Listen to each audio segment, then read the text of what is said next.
Muy buenos días, bienvenidos a la ponencia de Expo Tecnológicas, análisis fluidodinámico de bombeo vacío mediante dos enfoques, modelado analítico unidimensional y simulación CFD tridimensional. Esta ponencia es presentada por los autores William Orozco Murillo, José Alfredo Palacio Fernández, Iván David Patiño Arcila, Johan Steven Zapata Monsalve y Johan Alexander Incapié Izaza. Este trabajo fue elaborado en el marco de un proyecto de investigación del Grupo de Investigación e Innovación Ambiental, GIAM. Empecemos entonces definiendo lo que es una bomba chorro.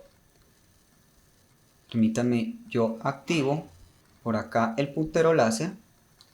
Entonces, una bomba chorro básicamente es un tipo de bomba que opera bajo el principio de un fluido de alta presión y el efecto Venturi que es generado en el mismo. Entonces, aquí vemos las partes fundamentales de una bomba chorro. Las partes fundamentales de una bomba chorro pues son: aquí tenemos la boquilla, aquí tenemos la garganta de la boquilla, esta es la salida de la boquilla, esto es lo que se denomina la zona de mezclado, esto es lo que se denomina la garganta del difusor, y esta de acá es la parte divergente del difusor. Entonces, ¿cómo funciona una bomba chorro? Básicamente un fluido primario, o un fluido primario o un fluido motriz entran por la boquilla primaria, y debido a que esta boquilla tiene un estrechamiento, pues en este estrechamiento se genera un efecto Venturi, donde la presión de ese fluido disminuye y aumenta notoriamente su velocidad. Al disminuir la presión de ese fluido primario, pues hay una succión aquí en este fluido secundario, y en esta parte de acá ocurre el mezclado de ambos fluidos. Entonces aquí vemos el detalle de cada uno de los fluidos. El azul es el fluido primario, el rojo es el fluido secundario y el verde representa la mezcla entre ambas. Cuando una bomba chorro está operando a condiciones normales, una bomba chorro opera en condiciones normales cuando la mezcla entre el fluido primario y el fluido secundario se genera en condiciones supersónicas, o sea, una velocidad superior a la velocidad del sonido. Cuando esa mezcla se genera en condiciones supersónicas, digamos que la velocidad de esa mezcla, o hay un punto a partir del cual la velocidad de esa mezcla empieza a disminuir, alcanzando condiciones subsónicas, de tal manera que en condiciones normales de operación, la velocidad de salida o la velocidad de la mezcla a la salida del difusor se da en condiciones subsónicas. Entonces, lo más importante de una bomba chorro, o de las cosas más importantes de una bomba chorro, es que la mezcla entre el fluido primario y el fluido secundario se dé en condiciones supersónicas, o sea, a una velocidad superior a la velocidad del fluido. Bueno, ¿cuál es una de las principales aplicaciones de las bombas chorro? Una de las principales aplicaciones de la bomba chorro son los sistemas de enfriamiento. Entonces, la mayoría de los trabajos que se han presentado en la literatura científica se centran básicamente en bombas a chorro empleados para sistemas de enfriamiento. Resulta que en el 2013 William Orozco, que es coautor del presente trabajo, desarrolló un modelo analítico unidimensional para obtener la geometría óptima y dimensiones de la bomba a chorro, pero ya en una aplicación muy específica, que es la destilación de etanol. ¿Por qué puede ser importante una bomba a chorro en la destilación de etanol? Bueno, resulta que a presión o a temperatura ambiente, o a presión atmosférica, mejor dicho, la temperatura que yo necesito para destilar ese etanol es de 78.6 grados. Si yo utilizo una bomba a chorro dentro del proceso de destilación de etanol, yo puedo bajar la presión de destilación de etanol, lo cual también me genera una caída de la temperatura de destilación del etanol, de tal manera que yo pueda destilar ese etanol a una temperatura ambiente de 25 grados centígrados, disminuyendo obviamente los gastos energéticos dentro de ese proceso de destilación. De ahí la importancia de una bomba chorro para aplicaciones de destilación. ¿Cuáles son las principales contribuciones de este trabajo en específico? ¿Qué vamos a hacer en este trabajo en específico?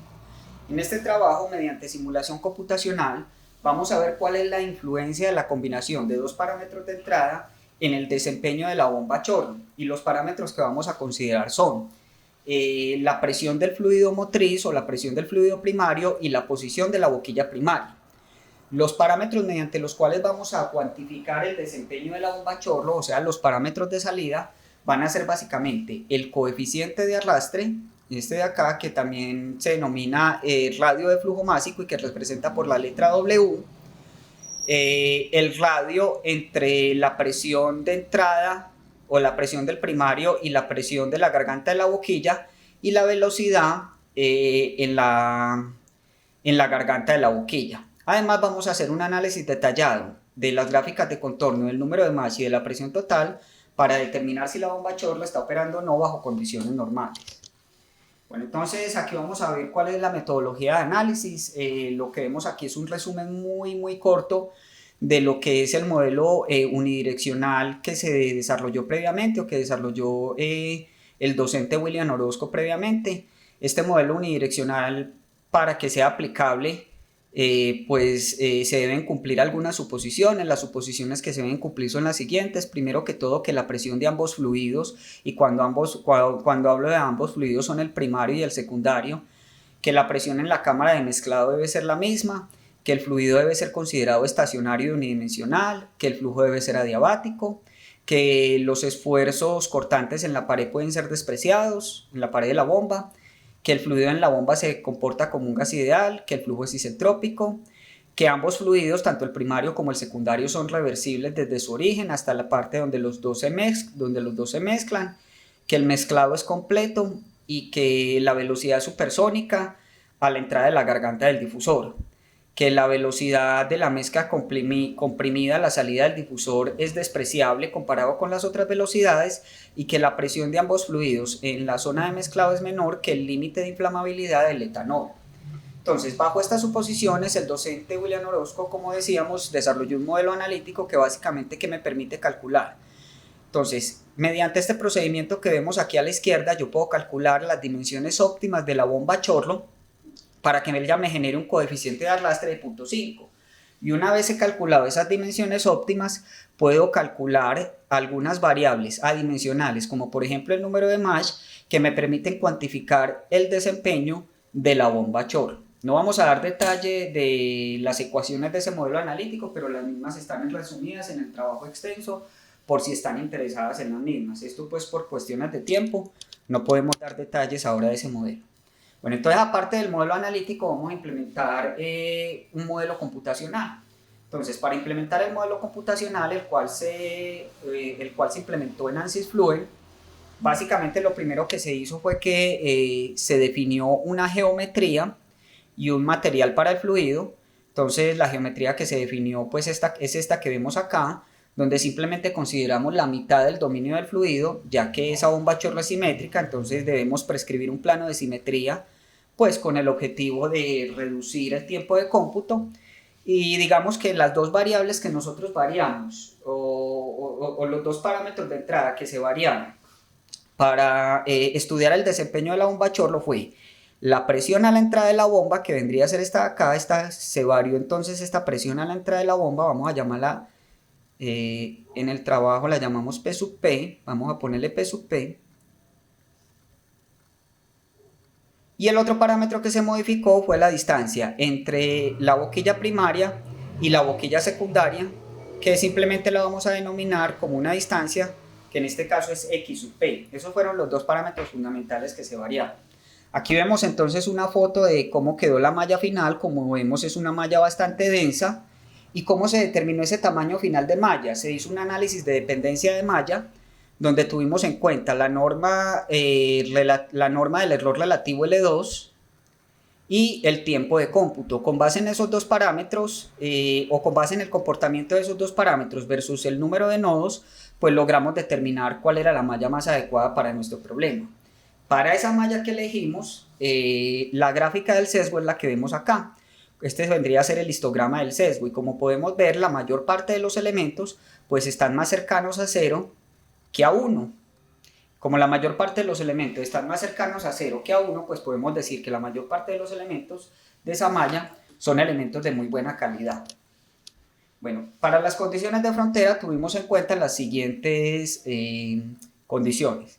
Entonces, en el plano de simetría, obviamente prescribimos una condición de simetría que desde el punto de vista de fluidos, pues significa que la componente tangencial, cuando yo prescribo una condición de simetría, simplemente es que la componente tangencial de las tracciones, llamémoslo T sub tau, son iguales a 0, y que la componente normal de las velocidades U sub n también vendría a ser iguales a 0. Básicamente entonces es la condición de simetría.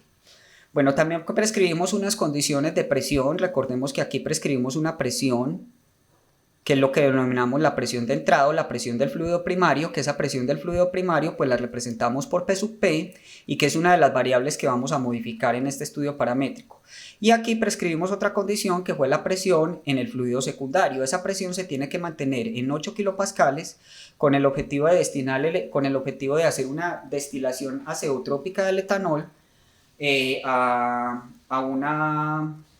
a temperatura ambiente de 25 grados centígrados. Esa es la presión, mejor dicho, esa es la presión correspondiente a la destilación azeotrópica del etanol para una temperatura de 25 grados centígrados. Con ese objetivo principal es que nosotros generamos esa presión en el secundario, con el objetivo de destilar el etanol a una temperatura de 25 grados centígrados. Entonces esa condición de frontera no se varió, pues porque esa está impuesta directamente por la aplicación del presente problema, que es la destilación del etanol.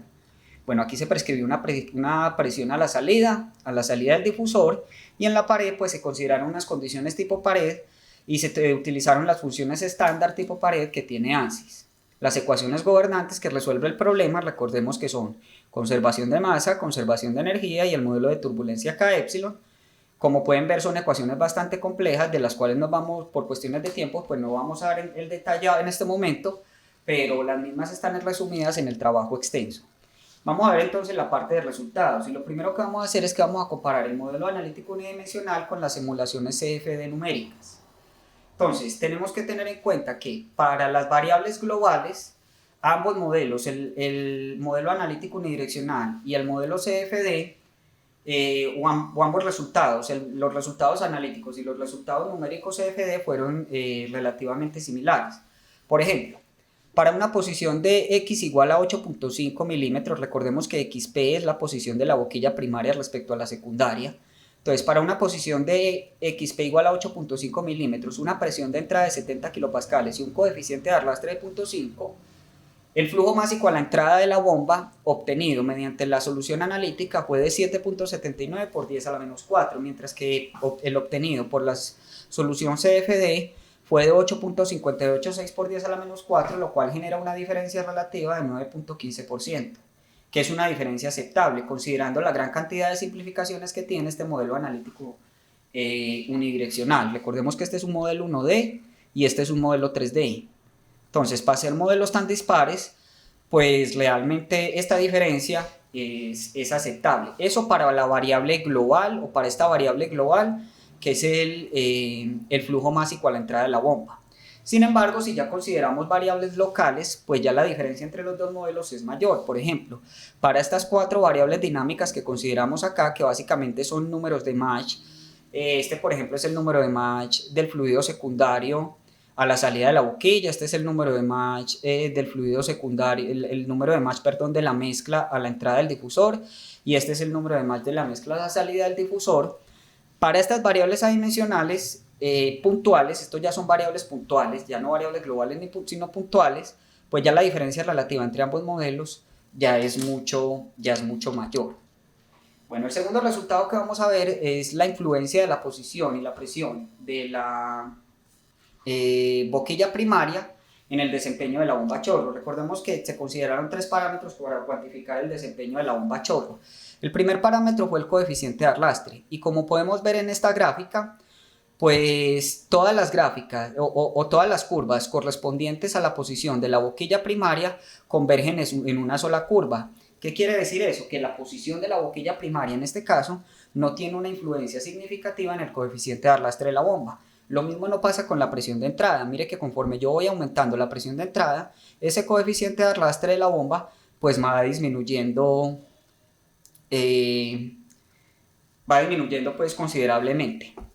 Bueno, la segunda variable que se tuvo en cuenta para cuantificar la eficiencia de la bomba fue la presión en la garganta de la boquilla. Mire que para determinada presión de entrada, por ejemplo, si yo me paro aquí en 200 kilopascales, para determinada presión de entrada, conforme mayor, o mejor, conforme menor sea la distancia entre la boquilla primaria y la boquilla secundaria, que es lo que llamamos el X sub P, mayor va a ser la presión en la garganta de la boquilla. Y entre mayor sea la presión en la garganta de la boquilla, menor va a ser el desempeño, o más regular va a ser el desempeño de la bomba Chorlo. Es decir, la bomba Chorlo tiene un desempeño mejor, tiene un desempeño mejor si para determinada presión de entrada yo obtengo una presión a la entrada de en la garganta de la boquilla menor. Si para determinada presión de entrada yo tengo una presión en la en la garganta de la boquilla menor, pues el desempeño de la bomba va a ser mucho mejor. Obviamente porque el efecto Venturi va a ser mayor. Entonces, obviamente, como podemos ver en esta gráfica, conforme mayor sea la distancia entre entre la boquilla primaria y la boquilla secundaria para determinada presión de entrada, mejor va a ser el desempeño de la bomba Chorlo. Bueno, respecto a la variación de la presión en la garganta de la boquilla con respecto a la presión del fluido primario, pues podemos ver en estas gráficas que la misma no es monotónica, o sea, no es totalmente decreciente. El otro parámetro que tenemos en cuenta para cuantificar la eficiencia de la bomba Chorlo vendría a ser la velocidad en la garganta de la boquilla. Entre mayor sea esa velocidad, mejor va a ser el desempeño de la bomba Chorlo. Podemos ver entonces que para determinada presión de entrada del fluido primario, ese desempeño es mayor conforme la distancia entre la boquilla primaria y la secundaria sea menor, la cual corresponde a esta curva verde de acá. Y además podemos ver que para determinado valor de X sub P, entre mayor sea la presión de entrada de la bomba, mayor va a ser la velocidad en la garganta de la boquilla. Bueno, aquí vemos los números de contorno arrojados, aquí vemos, las gráficas de contorno del número de Mach arrojados por el software, las cuales me permiten cuantificar o las cuales me permiten mejor determinar si la bomba está operando en condiciones normales o no. En condiciones normales de operación, el número de Mach máximo se debe generar en la cámara de mezclado, en alguna parte de la cámara de mezclado. Esas condiciones solamente se obtienen a partir de 150 kilopascales. Mire que para estas dos presiones de acá, los números de Mach mayor se generan a la salida del difusor y eso no corresponde aquí a la salida del difusor. Mire, aquí se genera el número de Mach mayor para esas presiones de 50 y 100 kilopascales. Cuando eso pasa, pues la bomba no está operando en condiciones normales. La bomba Chorlo opera en condiciones normales cuando los números de Mach máximo se generan por acá, aquí donde estoy subrayando esto. Lo mismo para las otras presiones. Cuando se genera el número de Mach aquí, en la cámara de mezclado, se puede decir que la bomba opera en condiciones normales de operación. Y lo mismo pues para las de abajo. Entonces, aunque los coeficientes de arrastre que se generan para estas presiones de entrada del fluido primario son los mejores o son los mayores, para estas presiones de entrada del fluido primario, la bomba no está operando en condiciones normales. Por lo tanto, no se considera conveniente para este tipo de geometría de bomba Chorlo, pues considerar unas presiones primarias de 50 y de 100 kilopascales. Bueno, las conclusiones. La primera conclusión es que ambos enfoques, tanto el analítico como el numérico, predicen un comportamiento similar de las variables de fluido, que son la presión, la velocidad y el número de Mach, en la dirección longitudinal de la bomba Chorlo, cuando la misma opera en condiciones normales. Y además, mediante ambos enfoques se obtienen valores análogos de una variable global, que en este caso, pues la variable global que consideramos fue el flujo másico a la entrada del fluido primario o a la entrada de la bomba. Sin embargo, diferencias significativas entre los resultados numéricos y los analíticos para algunas variables locales fueron obtenidas. Otra conclusión importante es que para un valor constante de X sub P, recordemos que X sub P es la posición de la boquilla primaria, entre mayor sea la presión de entrada, menor va a ser el coeficiente de arrastre, mayor va a ser el efecto Venturi y más alta pues va a ser la velocidad en la garganta de la boquilla. Otra conclusión importante es que entre más cercana esté la boquilla primaria, la boquilla secundaria, mayor va a ser la velocidad en la garganta de la boquilla, pero menor va a ser el radio entre la presión del primario y la presión de la garganta, mientras que el coeficiente de arrastre no es considerablemente influenciado por X sub P. Recordemos que X sub P es la posición de la boquilla primaria respecto a la secundaria. La otra conclusión es que el máximo número de Mach y la presión total mínima tiene un comportamiento incremental con la presión de entrada del fluido. Y la última conclusión es que en condiciones normales de operación de la bomba, entre más cercana esté la boquilla primaria, la boquilla secundaria, más pequeña va a ser la presión mínima total de la bomba. Además, se puede concluir que un comportamiento único del número de Mach con X sub P no es obtenido para todos los valores de la presión de entrada de la bomba. Bueno, con esto damos entonces por finalizado la ponencia y esta es la bibliografía y les doy muchas gracias por su atención.